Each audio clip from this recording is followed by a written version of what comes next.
In the endless expanse of the cosmos, humanity reached for the stars, filled with hope and a thirst for discovery.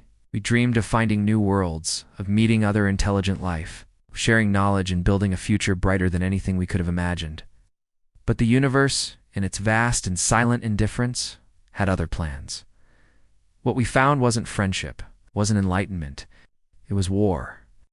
A war not for territory, not for resources, but for the very right to exist.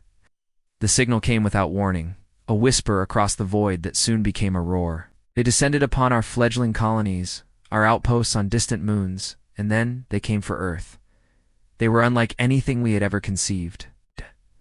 A swarm, a legion of biological nightmares encased in biomechanical armor, driven by a singular, terrifying purpose: to consume, to conquer, to erase.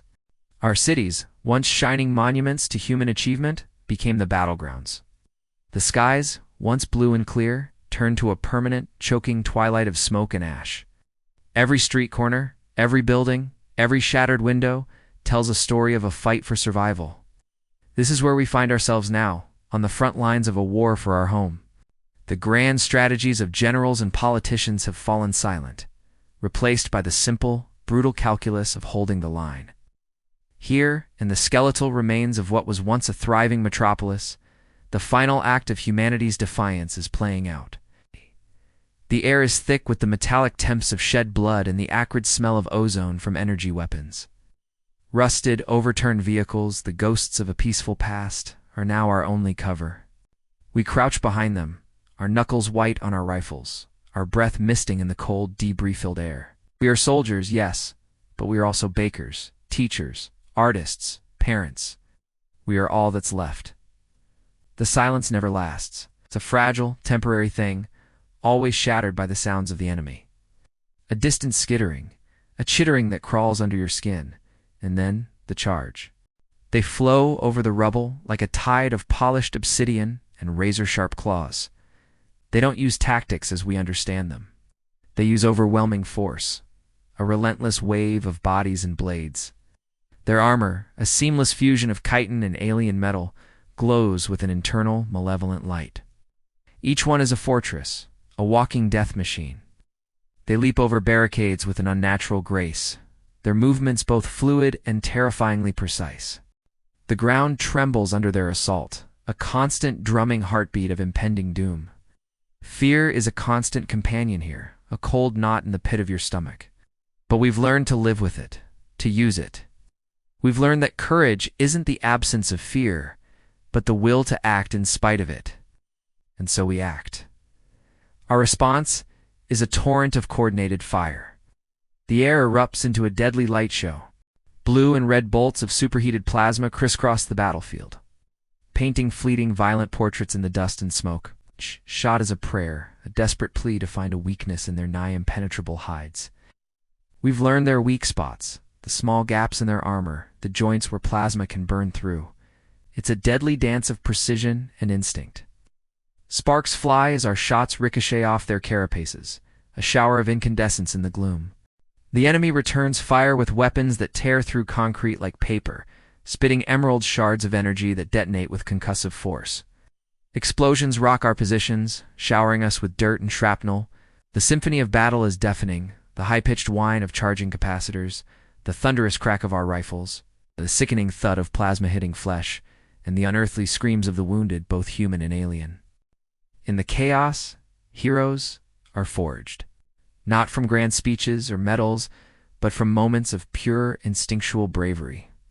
One of our own, a young trooper who looked barely old enough to shave, sees a breach in the line. The enemy is pouring through, threatening to flank us, to collapse our entire position. Without hesitation, she rises from her cover. Time itself seems to bend and warp around her. In what feels like an eternity, she hefts a heavy particle cannon, a weapon normally mounted on a vehicle, onto her shoulder. Her face is a mask of grim determination. She pulls the trigger just as a friendly grenade detonates a nearby fuel cell. A magnificent, terrifying bloom of fire and smoke blossoms behind her, silhouetting her against the inferno. A searing white-hot beam of energy lances out from the cannon, a spear of pure destructive power that cuts a swath through the alien ranks. They disintegrate, their glowing armor vaporizing into nothingness. For a moment, the advance halts. For a moment, we have hope. Her act of defiance galvanizes us. A roar goes up from the human defenders, a primal cry of rage and solidarity. We surge forward. This is it, the counterattack. We leave the relative safety of our barricades and charge into the fray. It's no longer about holding the line. It's about taking it back. It's about showing them that humanity will not go quietly into the night. We will not vanish without a fight. The battlefield dissolves into a maelstrom of close-quarters combat. The cold, efficient distance of ranged warfare is gone, replaced by the brutal intimacy of blade against blade, of fist against claw. Rifle butts become clubs, bayonets become spears. We are a whirlwind of desperation and fury, fighting with every ounce of strength we have left. The air is thick with the sounds of struggle, the grunts of exertion, the clang of metal on metal, and the visceral, sickening sounds of hand-to-hand combat. This is our final stand. The world narrows to the few feet in front of you, to the enemy you face. The city burns around us, the flames casting long, dancing shadows that make the scene look like a vision from hell. Fire and smoke are our constant companions, a backdrop to this climactic, brutal ballet. Humans and aliens, two species from opposite ends of the galaxy, locked in a desperate struggle for a single, shattered planet. Every inch of ground is paid for in blood. We fall. But for every one of us that goes down, two more step up to take their place. We are outnumbered, outgunned, but we are not outmatched in spirit. We are fighting for our memories, for our families, for the idea of a future where children can play under a clear blue sky. We fight for the right to simply be. In the heart of the fire and the smoke, under a sky choked with ash, humanity makes its last defiant statement: we were here, we existed, and we will not be erased. This is our world, and we will fight for it until the very end. Thank you for watching. If you found yourself moved by this story of defiance, please consider subscribing and hitting that notification bell. We'll be exploring more tales from the edge of human imagination.